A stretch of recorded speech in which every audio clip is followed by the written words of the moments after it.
Alright, so we've all had that one friend who just doesn't understand the concept of going easy on alcohol. For now, we'll just call this friend Quandale. Quandale Dingale. Now, one time Quandale picked me up to visit some of our friends we haven't seen in a long time. We were about a year out of high school.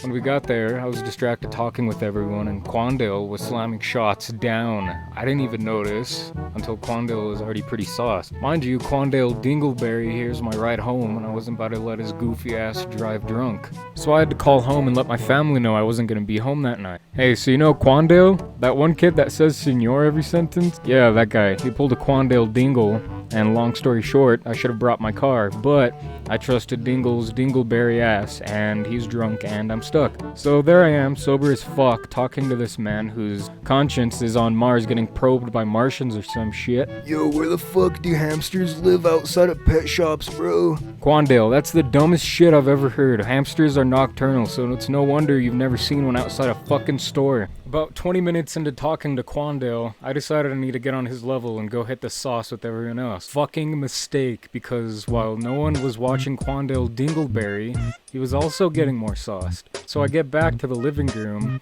to this dude with his shirt off, and I ask him what the fuck is up. He just looks at me and says, "It's hot as fuck, senor." So I take dude outside, and he can't even sit on the chair. Goddamn, Quandale, crisscross applesauce. As Quandale finally sits down and almost dies falling into a bush, he starts vomiting, and thankfully he already had a bucket just for him.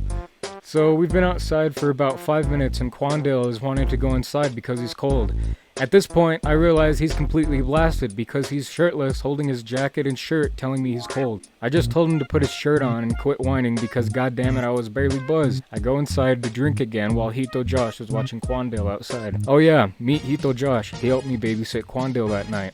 Thank God, because Quandale is a big dude, and I knew damn well I couldn't carry Quandale without a dolly or a wheelbarrow or some shit. Anyways, as I'm inside getting my sauce on, Josh is outside trying to convince Quandale to just stay outside.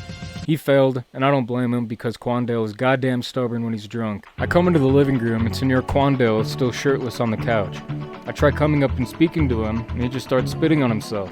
We give him his bucket, and this dude can't even hold it. So I'm there holding the fucking bucket for this dude for a good while, till he gets mad and wants to do it himself.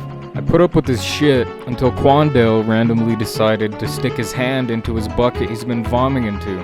So we take him outside, clean him off, and tell him to stay out there to sober up and drink some water. Well, Quandale wasn't fucking listening, he never does. He walks into the kitchen where someone was packing a bowl, and for whatever reason, grabs his vom bucket and just dumps it onto the whole ass tray of grinded up weed. There was a good couple of grams that got ruined, and a girl stood up at the table and asked Quandale, "Did you mean to do that?" And Quandale shook his head and mumbled, "Yeah." Well, our friend's dad wasn't too happy to hear Quandale's intentions were, in fact, to ruin his weed and pour vom on that shit. We'll call him Bob, I guess. Bob walks in, starts shouting at Quandale to get the fuck out, not to come back until he gets some fucking sense back.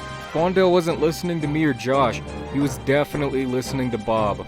Motherfucker sobered up immediately and all of a sudden was able to walk out of the house. We follow him and take him blankets and pillows to his car and tell him to call us if he sobers up. Well, we didn't hear from him for the rest of the night, and I had a pretty good time. I checked on Quandale before going to bed, and he was still in his car. Well, in the morning, I wake up, and Quandale is nowhere to be found.